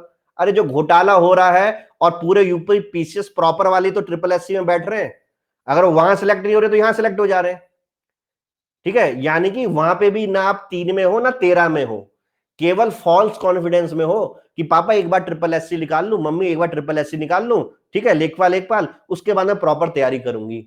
भैया अगर शुरू से अगर आपकी ऐसी स्टेज रही ना, तो वहां तो आपका होना नहीं है। क्यों? मैंने रीजन बता दी क्यों, क्योंकि वहां पे प्रॉपर यूपी पीसीएस के ही बंदे बैठते हैं। समझ में आ गया? यानी कि 100 बात की एक बात कि अगर आपने प्रॉपर तैयारी कर ली है तो ये 2 साल में आप रिजल्ट दे दोगे, और नहीं तो ट्रिपल एससी तो पक्का है ही। क्या मेरी बात समझ में आई? क्लियर? और जो जिसने ट्रिपल एससी की सोच रहा है, तो कभी वो इस लेवल की तैयारी करेगा नहीं, तो ट्रिपल एससी से टाटा बाय बाय तो होना उसका तय है, और इधर तो भैया उसका प्रीलिम्स भी कभी तय नहीं है। लेकिन ये बात आपको कोई इंसान नहीं बताएगा। क्यों? अगर ये बात आपको कोई इंसान बताएगा तो लखनऊ इलाहाबाद की इतनी बड़ी बड़ी कोचिंग है जो ट्रिपल एससी के नाम पे, लेखपाल के नाम पे एक एक 15-15 100 बच्चों का बैच चला रही है, उनका क्या होगा? और उनको क्या करेंगे? गुमराह करेंगी। सेम चीज है, उसी में एजुकेटर आएगा आपको पढ़ाने, यूपी पीसीएस का पढ़ा देगा, उसी में ट्रिपल एससी का पढ़ा देगा, आप भी खुश। अरे सर तो यार ट्रिपल एससी का ही पढ़ा रहे हैं, वो पढ़ा रहे हैं। अरे वो तुम्हें बेवकूफ बना रहा है। समझ में आया? क्लियर? उनमें दम नहीं है। क्यों? क्योंकि उनको बोलो आ जाओ यूपी पीसीएस का पढ़ाने में, तो मौत आ जाएगी पेपर 1 2 3 4 पढ़ाने में। समझ में आ गया? लेकिन अब ये जो चीज हो रही है ना, ये आपको 2 साल में रैंक दिलवा देगी। यही मैं बात लोगों से कहता हूं कि भैया आधे ज्यादा आप में से लोग तो अभी भी ट्रिपल एससी की जंजाल में बैठे हुए हो कि यूपी पीसीएस निकलेगा नहीं निकलेगा। बिल्कुल नहीं निकलता था यूपी पीसीएस, लेकिन 2016 से पहले। लेकिन 17 से इसमें यू टर्न आ गया है, अभी एग्जाम बहुत जल्दी निकल सकता है। समझ में आया? तो थोड़ी अपनी बुद्धि को रखो काबू में। हमेशा अगर आप रॉकेट चलाना सीख गए ना, तो रॉकेट चलाने वाले को हवाई जहाज चलाने के लिए अलग से ट्रेनिंग नहीं लेनी पड़ती। क्या मेरी बात समझ रहे हो ना? हवाई जहाज चलाने वाला फिर भी एक जब रॉकेट जाने चलाएगा ना, तो उसको स्पेशल ट्रेनिंग देनी पड़ेगी 9 महीने की। लेकिन जिसको रॉकेट भी चलाना आता होगा ना, उसको हवाई जहाज की ट्रेनिंग नहीं देनी पड़ेगी। इस बात को समझो, अपने यार दोस्तों को समझाओ। समझ में आया? तब जाके आपका अच्छा ग्रुप बनेगा, तब आपका पढ़ने मन करे। तो क्या होगा? वो फोन कर देगा, भाई ट्रिपल एससी का लेखपाल का आया है, चल भाई एसआई की भर्ती आ गई, चल ये आ गई, ठीक है यार कोई नहीं, आप भी सिलेबस तो सेम है, एक बार देख के चले जाओ ना। ये आइडियोलॉजी चेंज हो जाती है ना, तो फिर सब कुछ चेंज हो जाता है। और जिसकी आइडियोलॉजी चेंज नहीं होती, तो वो मेंस में भी कम मार्क्स में लिखने में भी क्या होता है, नंबर ले आता है। क्यों? क्योंकि दिन रात उसने वही चीज पढ़ी रहती है, उसको वो अच्छी तरह से कोरिलेट कर देता है वो 2 घंटे 3 घंटे में। आपको लगेगा यार इसने तो एवरेज पढ़ा, लेकिन जब वो कॉपी में लिखेगा ना, तो वो कोरिलेट कर करके लिखेगा। समझ में आ गया? यही अंतर है। और यही जब से मैं अनअकैडमी में आया हूं, तो यही मैं लोगों को समझा रहा हूं। कितने डिजर्विंग बच्चे ये एसएससी या ट्रिपल एससी के चक्कर में पड़े हुए हैं, और अपना डिजर्वनेस जो कर रहे हैं खराब कर रहे हैं। लेकिन उन्हें समझाओ तो क्या उन्हें दिक्कत आती है? क्यों? क्योंकि समझाते समय क्या करता हूं मैं, थोड़ा क्रोधित हो जाता हूं, तो उन्हें बात बुरी लगती है। ठीक है? और यही अगर मैं प्यार सी टोन में बात करूं, लड़कियों की आवाज की टोन में बात करूं, तो आपको बहुत मजा आएगा कि हाँ यार ये जो है जेंडर न्यूट्रल टीचर है, ये बहुत अच्छा टीचर है, ये सब कुछ कर सकता है। तो भैया वो मैं नहीं करूंगा, क्योंकि वो धोखेबाजी मेरा काम नहीं है। समझ में आया? वो धोखेबाजी मेरा जो है काम नहीं है। मेरा काम है आपको ऐसा पढ़ाना कि मेरा बच्चा जो है जहां पे खड़े हो जाए, वहां पे लोग सोचें कि यार इसकी इस बार रैंक आने वाली है। वैसा बच्चा मैं जो है क्या करता हूं, इंपावर करता हूं, बिना सोचे समझे कि लड़की है कि लड़का है। लड़कियां तक ऐसी ऐसी डांट खा जाती हैं कि पूछो मत। मैं बिल्कुल, कभी मैंने क्लास में सोचा कि भैया ये मेल है कि फीमेल है? मेरे आगे बस एक ही टारगेट है, 300 बच्चों को क्वालिफाई करवाना है प्रीलिम्स में, और रैंक लगवानी है 50 से प्लस बच्चों की। यही मुझे टारगेट दिखता है। इसके आगे मुझे ना ये दिखता है एक अमीर घर का है, गरीब घर का है, डॉक्टर का बेटा है। इवन जज के जो डिस्ट्रिक्ट जज है ना, और चीफ जुडिशियल मजिस्ट्रेट है, ठीक है, उनका साला और उनका भतीजा ऑलरेडी आपकी क्लास में बैठा हुआ है इस समय। और वो भी मेरे मुंह से कम 4-5 बार डांट खा चुका है। सोचो, मैं ये नहीं देखता कि कौन कहां से आया हुआ है। क्लियर? वो सुन भी रहा होगा, हंस भी रहा होगा, चाहे कुछ भी कर रहा होगा। मेरे लिए नथिंग, मेरे लिए कोई कुछ नहीं है। समझ में आया? मेरे लिए खाली एक ही चीज है कि ये क्या है, एक वो इंसान है जिसको अगर मैंने सही चीज दे दी तो ये कल को बन जाएगा, उसके बाद वो कहां है और मैं कहां हूं कोई मतलब नहीं। ठीक है, ये मैं इस सिद्धांत पे काम करता हूं और मेरा कोई सिद्धांत नहीं है। खुजली नहीं थी जो मैं 30 दिन की ये सीरीज लगाता, ऑलरेडी कंप्लीट कोर्स करा चुका हूं सारे बच्चों को। ठीक है ना, उसके बाद भी लगाई कि यार कहीं ना कहीं कोई गरीब का बेटा बैठा होगा या जो बच्चों को अभी तक गुमराह में हो रहा होगा, क्या पता वो इस सीरीज से क्या हो जाए, अपने पैर में खड़ा हो जाए और 2021 में तो रैंक लगा दे। समझ में आया? क्लियर? तो मैं आपके पास आ नहीं सकता लेकिन मेरी आवाज तो पहुंच सकती है, और जब मेरी आवाज पहुंचती है तो इररिस्पेक्टिव ऑफ कि मैं कहां बैठा हूं, क्या बैठा हूं, कि नहीं, मतलब जो गलत चीज है तो उसका मैं गलत का विरोध करता हूं। मुझे फर्क नहीं पड़ता कि वो उसके लिए कोई कुछ हो जाए, मुझे क्या मतलब भाई। जब भाई हम खुद ही ट्रू नहीं है, जब हम अपनी नैतिक जिम्मेदारी नहीं ले सकते बच्चों की पास फेल की, तो हम यहां पे क्यों हैं? ठीक है, हम यहां पे क्यों हैं, ये मेरा सिद्धांत है। तो आप लोग समझ गए होंगे, बाकी लोग जो है जो नहीं समझे हैं तो समझने की कोशिश करना मेरी बात को, और पॉजिटिव वे में लेने की कोशिश समझना। मैं कहीं से कहीं तक ये नहीं कह रहा हूं कि भैया MKS लाइव रेफरल कोड लेके टूट पड़ो। आप नहीं भी टूटोगे तो सबसे लार्जेस्ट बैच जो है ना वो मेरे ही बैच चलते हैं, मुझे कोई जरूरत नहीं होती। समझ में आए? आप फ्री में ही पढ़ो, स्पेशल क्लास में आके पढ़ो, लेकिन क्या सही चीज है ना उस चीज को पढ़ने की कोशिश करो। ठीक है ना, आलतू फालतू की नेतागिरी से कुछ मिलने वाला नहीं है आप लोगों को। कहां तक पहुंच गए थे? मैरी टाइम म्यूजियम हमने लोथल वाला खोल दिया था। उसके बाद बीच में बच्चों की कुछ खबरें ऐसी आई कि यस बैंक जो है क्या हो गई थी, आपसी इंसॉल्वेंट टाइप की हो गई थी।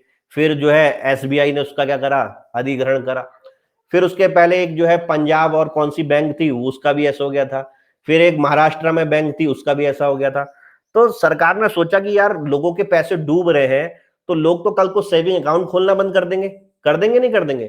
तो भारत सरकार ने क्या था, एक होता है DICGC, इसका मतलब क्या होता है, deposit insurance credit guarantee corporation. ठीक है, अगर बैंक रन हो रही है तो इसमें जो आपने पैसा जमा करा है, जो भी चीजें जमा करी है वो सब इंश्योर्ड होती हैं, और वो 1 लाख रुपए तक होती है मैक्सिमम। आपको 1 लाख रुपए तक क्या करेगी जो बैंक है, आपको लौटाएगी। लेकिन अब उसकी जो है बढ़ा के सीमा 5 लाख तक कर दी है। कितनी कर दी है? 5 लाख, 1 लाख से। अब देखो क्वेश्चन कैसे बनेगा। क्वेश्चन प्रीलिम्स में ऐसे बनेगा कि deposit insurance credit guarantee scheme में इंश्योरेंस की अमाउंट कितनी कर दी गई है। ठीक है, तो आप 5 लाख पे टिक लगा देना। ठीक है, जिससे हमें ये तो श्योर है कि भैया 5 लाख तक का तो मिल ही जाएगा हमें। ठीक है, जीरो से सही तो यही है ना। क्लियर? और 5 लाख लगभग लगभग सेविंग अकाउंट में कौन रखता है? करोड़पति रखते हैं, हम जैसे लोग तो नहीं रखते। हम लोग के सेविंग अकाउंट में कैसे कितने रुपए होते हैं? 3,000, 4,000, 10,000, 12,000, अधिक से अधिक 50,000। क्लियर? तो ये जो जनता है उसको समझाने के लिए 5 लाख कर दिया गया। ठीक है, 20 रुपए भी होते हैं, बहुत सही बात है। कभी कभी तो जो है 100 रुपए भी अकाउंट में होते थे तो बहुत मजा आ जाता था। 100 रुपए भी जो है ATM से निकल जाते थे। 100 रुपए भी बहुत बड़ी बात हुआ करती थी। आज जो है 10,000 रुपए भी ऐसे लगते हैं कि जैसे कुछ भी नहीं है जेब में, है कि नहीं है? चलो भैया हम एकदम लास्ट पड़ाव पे आ गए हैं।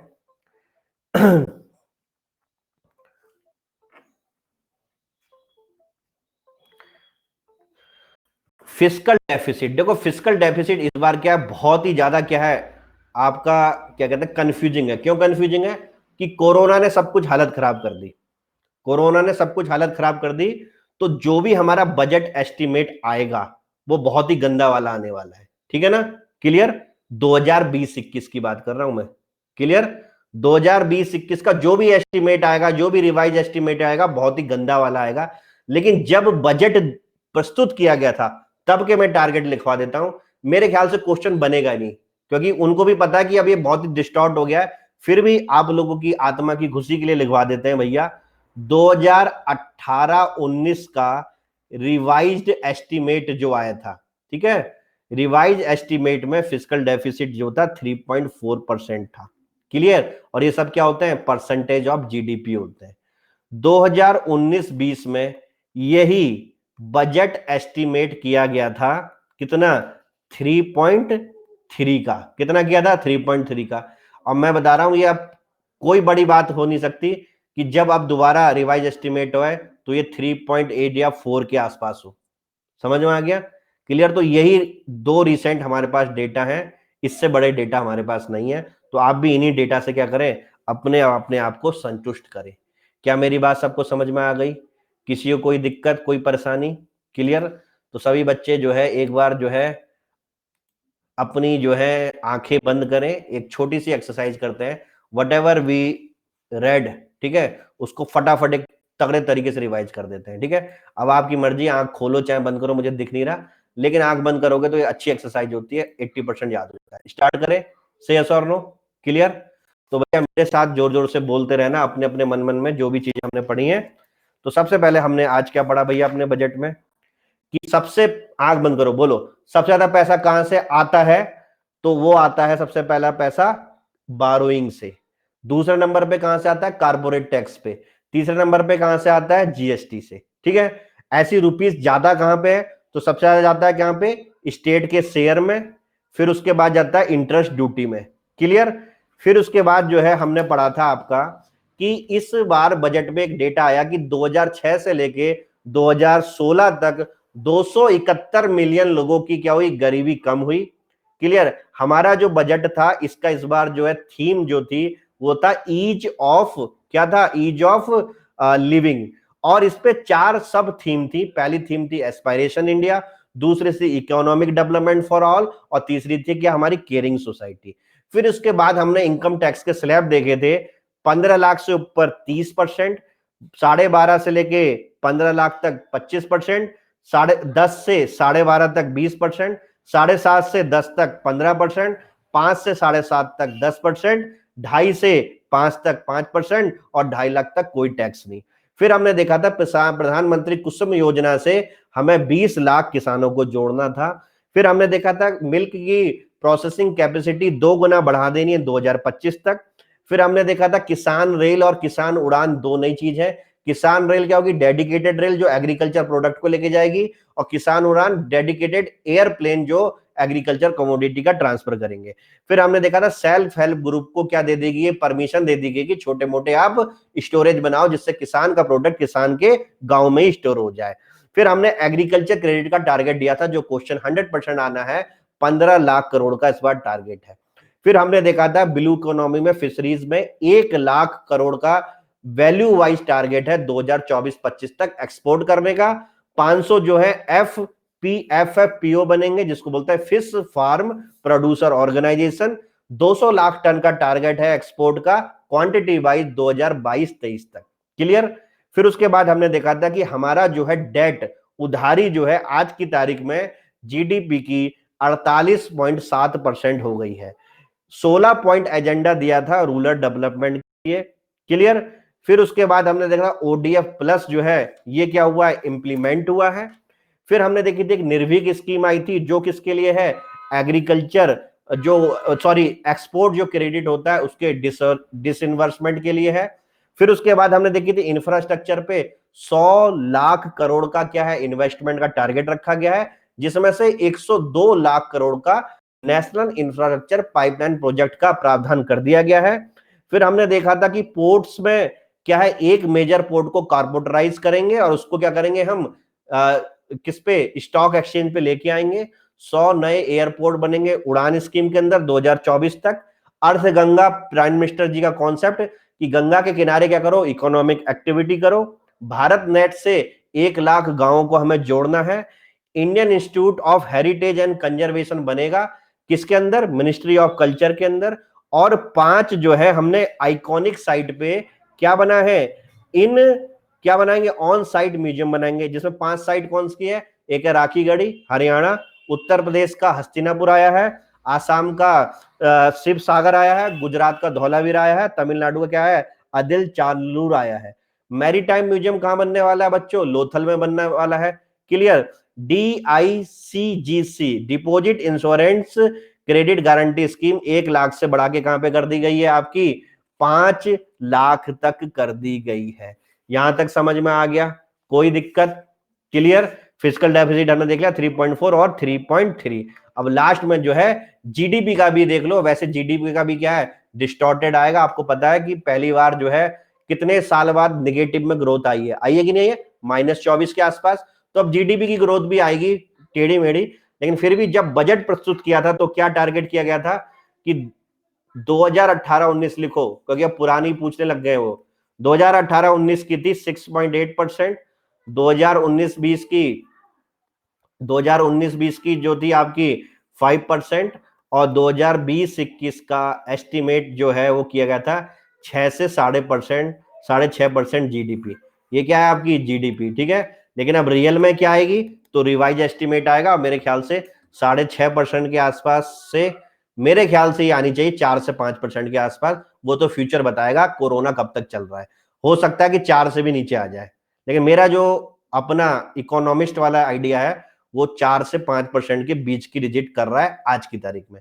अब ये कोरोना और ज्यादा बढ़ जाए और दिक्कत हो जाए और लेबर की शॉर्टेज हो जाए तो भैया दिक्कत हो जाएगी। अभी आपको पता है जितनी भी इंडस्ट्री 30% लेबर पे चल रही है, जितने भी ऑफिस है उसमें केवल 30% स्टाफ अलाउड है, बाकी सारे घर से काम कर रहे हैं, ठीक है ना। तो जब ये फुल होंगे तब जाके काम आएगा, ठीक है। ये टारगेट नहीं है, टारगेट कैसे हो गया भैया, ये तो भैया एक क्या है हमारा कि इतना हमारा क्या है एस्टिमेट है, अब ये कितना आएगा वो तो हमें बाद में पता चलेगा, ठीक है। इसलिए इस बार जीडीपी और इसके क्वेश्चन नहीं पूछेंगे। फिर भी एग्जाम अक्टूबर में है, क्या पता सितंबर तक कोई गवर्नमेंट के पेपर आ जाए तो हम वो क्या कर लेंगे, याद कर लेंगे। तो ये बजट का आपका याद हो गया। कल फिर से मैं 3 बजे मिलूंगा यही स्पेशल क्लास में जो फ्री ऑफ कॉस्ट है, उसमें हम उत्तर प्रदेश के बजट की बात करेंगे। और यह वही उत्तर प्रदेश का बजट है जो 3 साल के लिए क्या हो गया, इसमें रेवेन्यू डेफिसिट कितना हो गया, 0 हो गया है। रेवेन्यू क्या हो गया, सरप्लस चल रहा है, याद आ रहा है ना, ठीक है ना, क्लियर। बाकी जिन भी बच्चों को एडमिशन लेना है वो ले सकते हैं प्लस में। प्लस में एडमिशन लेने का क्या तरीका है, एक दो बच्चे पूछ रहे थे, तो बहुत ही सिंपल तरीका है भैया। जो आप अनअकैडमी का ऐप खोलते हो तो उसमें सबसे ऊपर हर जगह सब्सक्रिप्शन लिखा होता है, लिखा रहता है नहीं लिखा रहता है, तो भैया सब्सक्रिप्शन को क्लिक करना है।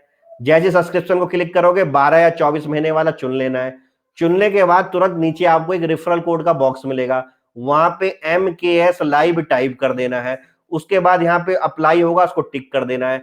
जब नीचे आ जाए your referral code successfully apply और 10% आपको डिस्काउंट मिल जाए, उसके बाद ही आपको फीस जमा करनी है। अब 12 और 24 महीने की फीस में क्या है, 12 महीने की 6300 है, 24 महीने की फीस जो है 67560 है। इसमें मैं क्या पढ़ाऊंगा, कंप्लीट प्रीलिम्स पढ़ाऊंगा। आप मेरी प्रोफाइल में जाके देख सकते हो, सारे सब्जेक्ट पढ़ाऊंगा खुद से, इकोनॉमी से पढ़ाऊंगा, पॉलिटी पढ़ाऊंगा, साइंस एंड टेक पढ़ाऊंगा, करंट अफेयर पढ़ाऊंगा, इन्वायरमेंट भी पढ़ाऊंगा, ठीक है, हिस्ट्री भी पढ़ाऊंगा और ज्योग्राफी भी पढ़ाऊंगा। इसके अलावा और कोई सब्जेक्ट होगा तो मुझे बता देना, क्लियर। आप खुद से क्रॉस चेक कर सकते हैं कि इन बच्चों को पढ़ाया कि नहीं पढ़ाया। 90 दिन का बैच है, ये लगा हुआ है ऑलरेडी, ठीक है। फिर उसके बाद जो है अभी हमारा 9 बजे चल रहा है आपका इंडियन पॉलिटी का रोज, और रोज सुबह 11:30 बजे चल रहा है AM करंट अफेयर का बैच। आप इसमें क्या करेंगे, आएंगे। आप अकेले ही पढ़ाएंगे, पढ़ाएंगे नहीं, पढ़ा रहे हैं, ठीक है ना। अब 21 वालों को पढ़ाएंगे, 20 वालों को तो पढ़ा दिया, ये 90 हो गए, पूछ लो इन बच्चों से, ठीक है।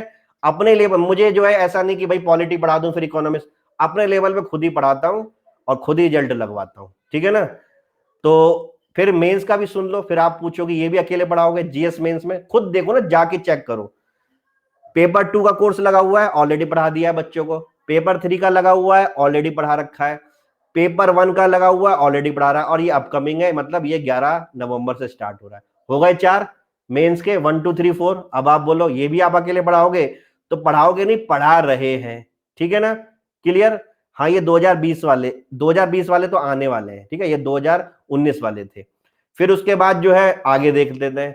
ऑप्शनल की बात करें तो बहुत सारे ऑप्शनल है, मैं कौन सा ऑप्शन लेता हूं, सोशियोलॉजी ऑप्शनल, ठीक है। एकमात्र ऑप्शनल जो है अनअकैडमी के उत्तर प्रदेश में जो हो रहा है वो यही है, सोशियोलॉजी, ठीक है ना। बाकी फ्यूचर में और भी अगर ऑप्शन आएंगे तो हम आपको समय समय पे बता देंगे। ये है भैया paper number 2 with answer writing, ये है पेपर नंबर 1। ये पढ़ाएंगे नहीं, ऑलरेडी पढ़ा चुके हैं, रिकॉर्डेड वर्जन में आपको देख सकते हो, क्लियर। फिर उसके बाद बचता है कि आपका इंटरव्यू, तो इंटरव्यू के भी मॉक सेशन क्या करता हूं, खुद ही लेता हूं। तो ये लेंगे नहीं, ले चुका हूं, ठीक है। और किन के साथ बैठ के ले चुका हूं, पता ही है ना आपको, जो एक्स चेयरमैन थे आपके उत्तर प्रदेश पीसीएस के, डॉक्टर साहब कौन, अनिरुद्ध यादव सर, ठीक है। कुछ दिनों बाद यूट्यूब पे क्या होंगे, वीडियो आ जाएंगे, तो आप वहां पे मेरे को देख सकते हो, क्लियर। 2018 के मेंस में जो है मतलब मेंस दे के इंटरव्यू में 36 बच्चे क्वालिफाई करे थे और 36 के 36 बच्चों को खुद से पढ़ाया था। क्लियर? ठीक है। और एक अकेले आदमी ने 36 बच्चों के इंटरव्यू लगवाए हैं, तो आप जो है इससे समझ सकते हैं कि क्या करेंगे। और ये इंटरव्यू लगवाए नहीं है, ये इंटरव्यू भी हो चुके हैं। ठीक है, बस अब रिजल्ट आना बाकी है। 36 में से मेरे कितने बच्चे कमाल करते हैं, कि ये 0 बच्चे कमाल करेंगे कि 10 कमाल करेंगे, ये समय बताएगा, इसमें मैं भी नहीं बता सकता। लेकिन जो है 36 का भी लगाना एक अकेले इंसान का, पूरे उत्तर प्रदेश में मैं तो चैलेंज करता हूं कि अगर कोई बड़ी बड़ी कोचिंग भी लगाती होंगी तो उनकी टीम हुआ करती होगी। ठीक है, अकेले दम पे तो कोई नहीं लगा पाएगा, ये जहां तक मुझे इतना पता है। और इसका मुझे सुपर कॉन्फिडेंस नहीं, आंकड़ों के अनुसार क्या है, मुझे पूरा भरोसा है कि 36 बच्चे लगाना एक आदमी के बस की बात नहीं है, इसके लिए पूरी टीम चाहिए। ठीक है, और उसके बाद जो है आपका इस समय 2020 के लिए हमारे बैच चल रहे हैं। रात के 9 बजे आता है हमारा इंडियन पॉलिटी, सुबह के 11:30 बजे आता है हमारा करंट अफेयर। ठीक है, क्लियर?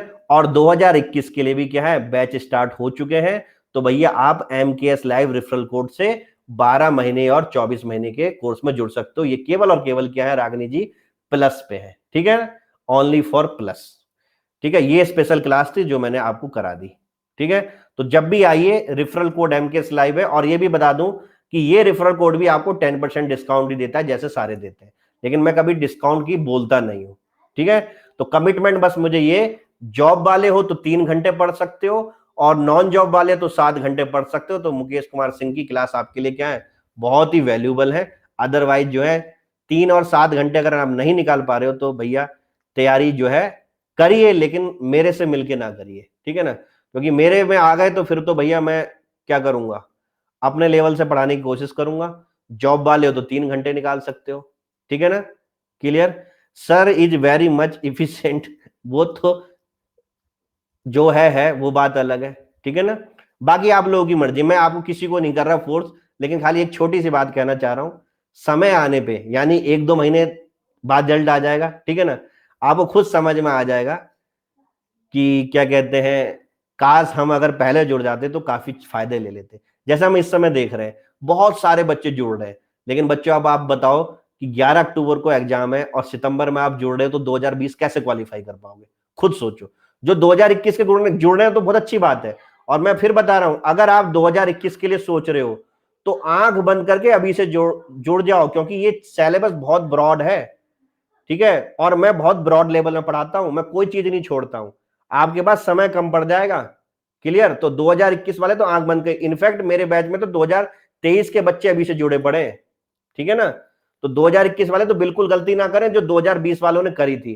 क्योंकि देखो मैं बड़ी बात नहीं करता हूं, आप वहां पे जाके खुद देख लेना कि भैया इस बंदे का ये वाला बैच कब से स्टार्ट हुआ था। आपके पास सब कुछ है सॉफ्टवेयर, इस बैच को खोल के देखना, देख लो क्या लिखा हुआ है, complete course on GS prelims 2020। मेरी प्रोफाइल में जाना, प्लस कोर्स में, प्लस कोर्स के बाद ऑनगोइंग कोर्स में जाना, ऑनगोइंग कोर्स को सी ऑल करना, वहां पे ये कोर्स दिख जाएगा। जैसे इसको खोलोगे तो पहली क्लास आपको 1 जनवरी से स्टार्ट मिलेगी, यानी कि 2020 की तैयारी मैंने 1 जनवरी से स्टार्ट करा दी थी। जब पूरी दुनिया सो रही थी इलाहाबाद लखनऊ की, तो यहाँ पे बैच स्टार्ट हो गया था।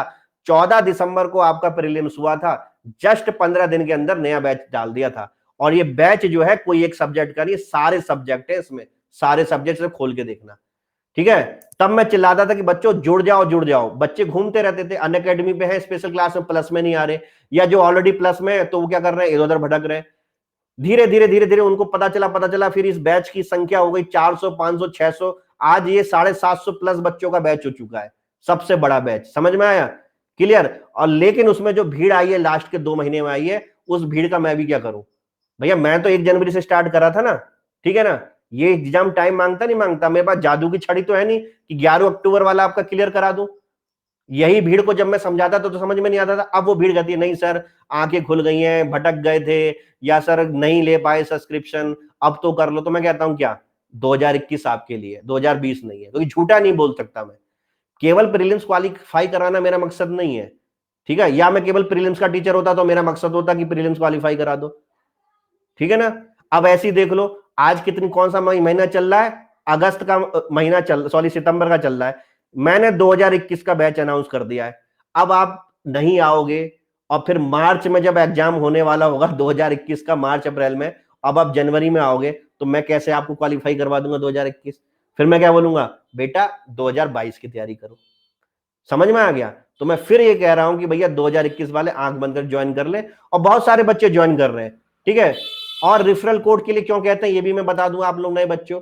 बच्चों रेफरल कोड का मतलब ये होता है जिस एजुकेटर का आपने रेफरल कोड यूज करा उसकी सारी क्लास के नोटिफिकेशन आपको आएंगे, ठीक है। वो अगर कोई भी क्लास शेड्यूल रिशेड्यूल करेगा तो आपको पता चलेगा।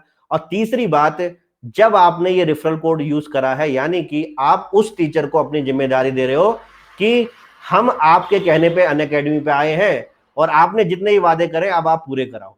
जैसे मैं आपको ये वादे कर रहा हूं पूरी प्रीलिम्स पूरी मेंस की, तो अगर अब मैं नहीं पढ़ाऊंगा तो ये मेरी मॉरल और नैतिक जिम्मेदारी होगी, ठीक है ना। क्लियर? वो इसलिए होता है कि भैया हम आपसे पढ़ने आए, अब आप हमें पढ़ा क्यों नहीं रहे। ये इसलिए होता है जिससे क्या हो, थोड़ा क्या हो, हर बच्चे के ऊपर क्या हो जाए, एक जो है उसको गाइड मिल जाए। समझ में आ गया? ये होता है रेफरल कोड का मतलब।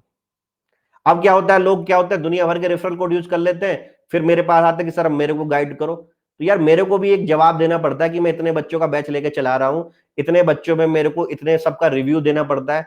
मैं एक ऐसा टीचर हूं जो हर बच्चे का रिव्यू जमा करता हूं, आपको पता नहीं है, ठीक है ना। नहीं तो कभी मुझसे कोई भी क्रॉस क्वेश्चन करके पूछ लेना कि सर मैंने आपसे 1 महीने पहले ये क्वेश्चन पूछा था, आपने क्या जवाब दिया था, वैसा ही जवाब दे दूंगा। समझ में आया? पूरा मेंटेन करता हूं अपने दिमाग में कि भैया प्रवीण जी हमारी क्लास में आए तो इनके इस टेस्ट में इतने कम नंबर आ रहे हैं, इनका कैसे होगा। और इस चीज को मैनेजमेंट में से डिस्कस करता हूं कि भैया इन बच्चों को पढ़ाने के लिए ये किया जाए वो किया जाए। इसलिए मैं कहता हूं कि अगर आप मेरा रेफरल कोड यूज करके आ रहे हो तो फिर मेरे को अपनी जिम्मेदारी दो। समझ में आया? और हाँ, अगर मेरे से एक आध सब्जेक्ट पढ़ना चाह रहे हो तो मुझे जिम्मेदारी मत दो, इतना बिजी मत करो मेरे को, ठीक है ना। अगर केवल आप मेरे से इकोनॉमिक्स पढ़ने आ रहे हो तो कोई और रेफरल कोड यूज कर लो, पढ़ तो तब भी सकते हो। समझ में आया? लेकिन यहाँ उल्टा होता है, सब कुछ पढ़ना मेरे से है लेकिन रेफरल कोड के टाइम पे पता नहीं क्या हो जाता है। तो आप अपने में भी ऑनेस्ट रहा करो ना। समझ में आ गया? क्लियर? इसमें भी 10% मिलता है आपको, इसमें भी आपको मॉरल जिम्मेदारी मिलती है प्री मेंस और इंटरव्यू की, ठीक है ना। क्लियर? जो क्लास हुई है आधे घंटे बाद इसका पीडीएफ डाउनलोड कर सकते हो किसी भी क्लास का। तो इसी के साथ हम अपनी क्लास खत्म कर रहे हैं। आई होप आपको समझ में आ रहा होगा, ठीक है। और बाकी आपकी क्या है मर्जी है, जब भी आइए 12 या 24 महीने के लिए आइए, और MKS live is my referral code, ठीक है। और इसमें भी आपको 10% डिस्काउंट मिलता है। Thank you very much, have a good day, God bless you. कल की क्लास है हमारी किसकी, उत्तर प्रदेश के बजट की।